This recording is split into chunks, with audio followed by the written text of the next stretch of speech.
Welcome! I'm taking a look at issue 1 of Transformers Shadow Glass. The new one and not the original 2008 exclusive BotCon comic. I'm not the most experienced in reviewing comics, but I have read a lot about Transformers. This is one of the recent standalone limited run series that caught my eye, so I might as well give my thoughts on it. Fun fact. The name Shadow Glass is a reference to Star Trek's Mirror Universe, and it's probably not a coincidence that Rodimus has a similar goatee to Mirror Universe's evil Spock. The premise, like Star Trek's Mirror Universe, is about a story where the classic roles of the heroes and villains are switched, leading to Evil Autobots and Heroic Decepticons. Hasbro recently dusted off the concept and rebooted the Shadow Glass story with this new series, paired with new toys as cross-promotion, most of the toys being recolors of existing toys that came out recently. The highlight is that every toy comes with a comic, as each issue is designed to feature one of the characters being sold as a toy. The first comic issue centers on this universe's version of Blur, a neo-superhuman speedster with his iconic fast-talking personality. But here he uses his talents for evil as a bounty hunter. Let's take a look. The question you might be having is if this is okay for casual fans of Transformers. Yes, and I think well-versed comic readers like myself will appreciate the few nuggets of deeper meaning behind certain characters and the world. The comic is written to allow the reader to get a full understanding of the world, establishing how the timeline diverged off course into its own unique setting. The delivery of this information to the reader is quite ideal, as it organically melds with the current events happening in the comic. Additionally, the comic is mostly limited to the perspective of Shadow Glass Blur, allowing readers to follow along without being overwhelmed with information. Due to this limited perspective storytelling, the events of this specific issue are self-contained, but it isn't afraid to drop hints of other recognizable characters and that the story will branch out in future issues. Not to go into spoilers, let's just say events will begin to escalate. After all, it's important for the introduction of a story to grab the audience's attention and carry it into long-term engagement, whether it's a TV show pilot, the first chapter of a book, or in this case, the first issue of a new comic series. I believe the first issue has a high likelihood of hooking you in, but going further about the plot would be spoiler talk, and henceforth will be saved for later. In terms of the art, the comic goes for the evolved art style that originated with the original Marvel brand Transformers comics back in the 80s, seeing the final evolution of how great the style is with Regeneration 1. This comic series in terms of art style isn't as great as Regeneration 1, but it's good with a couple high points found in this comic. But it doesn't help that they included a preview of the King Grimlock miniseries. The artwork in that miniseries is undeniably better, but maybe that's just my bias for it being such a badass story of Grimlock fighting powerful wizards and dragons. Grimlock's design in that series is also now my favorite design of a character across all media,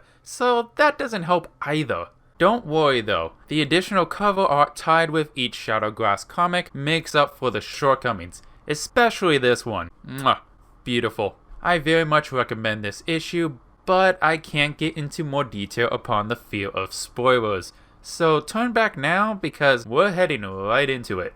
The comic immediately establishes that Cybertron is now segmented into 3 regions, each one ruled by Optimus, Prowl, and Bumblebee respectively. Bumblebee goes by the name of Goldbug, a name originating from a remodel of Bee that was first introduced in the original 80s show. And so his city is appropriately named Gold City. Blur, working as a bounty hunter, is returning back with a bounty of a Decepticon that wasn't able to stay hidden.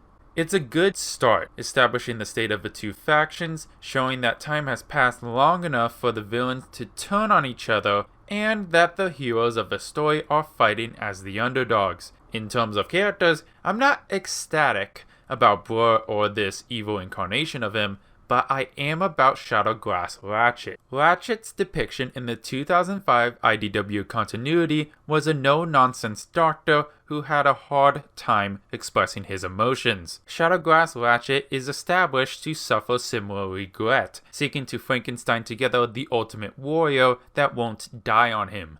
which would leave him further heartbroken. Or maybe it's just a wild coincidence. After all, this is current year comic book writing. Ratchet tells Blur about Goldbug's active bounty for Starscream, who's been recently spotted in Gold City. Besides the obvious difference in colors, Shadowgrass Starscream has noticeable changes to his personality compared to usual depictions of himself. This Starscream is invested in supporting the Decepticon cause rather than use it to gain power, showing displeasure over the Autobot insignia as a symbol responsible for thousands of deaths, including other Decepticons, of course. Shadowgrass Starscream's fighting style leans more toward dual-wielding swords, rather than fighting from a safe distance and through surprise attacks with his blasters. There's another key aspect to this Starscream I want to talk about, but I'll need to save that for later. After fighting off rival bounty hunters, Blur's ego compels himself to butter up Starscream and convince the Decepticon to walk right into Goldbug's arms rather than a quick takedown and delivery.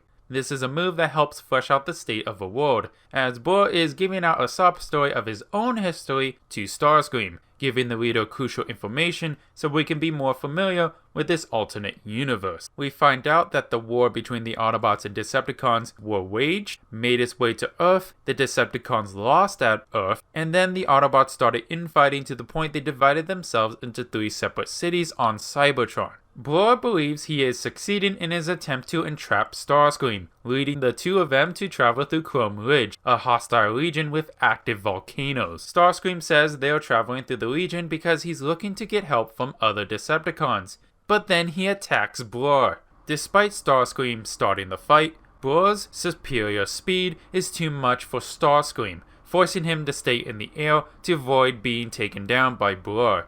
The fight takes an unexpected turn though, when Blur is caught in the lava and is buried alive. Starscream stays the night to confirm Blur isn't faking his death, proceeding to then fly off to regroup with allies, and judging from the preview for the next issue, it's going to be Megatron.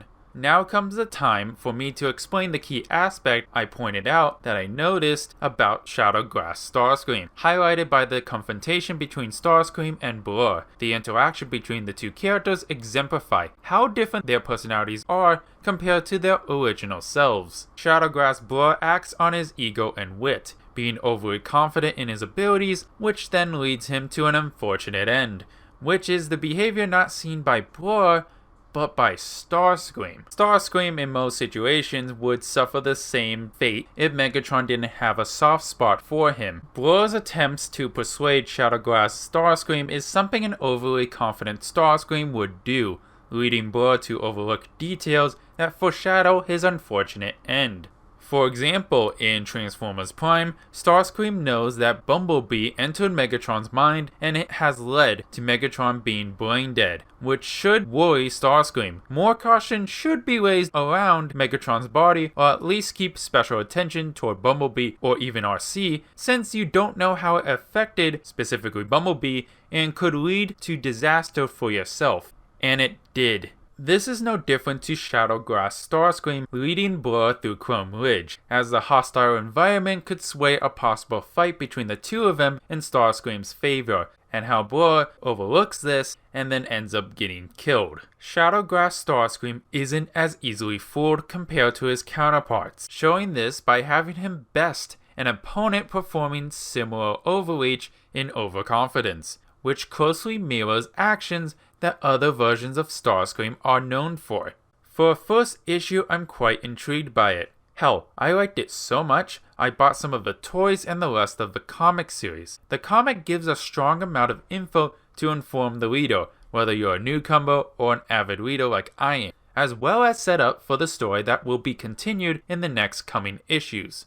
Additionally, the comic establishes that it isn't afraid of killing off beloved characters. It could be due to IDW Publishing losing the Transformers license at the end of 2022, so they now have the freedom to tell a shorter yet stronger story. It's not an ideal situation, as I know the longer running storylines with the mainline Transformers and Beast Wars comics are now regulated to a rushed ending, but for Shadowgrass, it offers a strong, yet short, limited series with stakes and consequences behind it. Now, if you love Transformers and want to give this limited run series a shot, regardless of you being a newcomer who doesn't know anything, or an avid reader like myself, I definitely recommend it.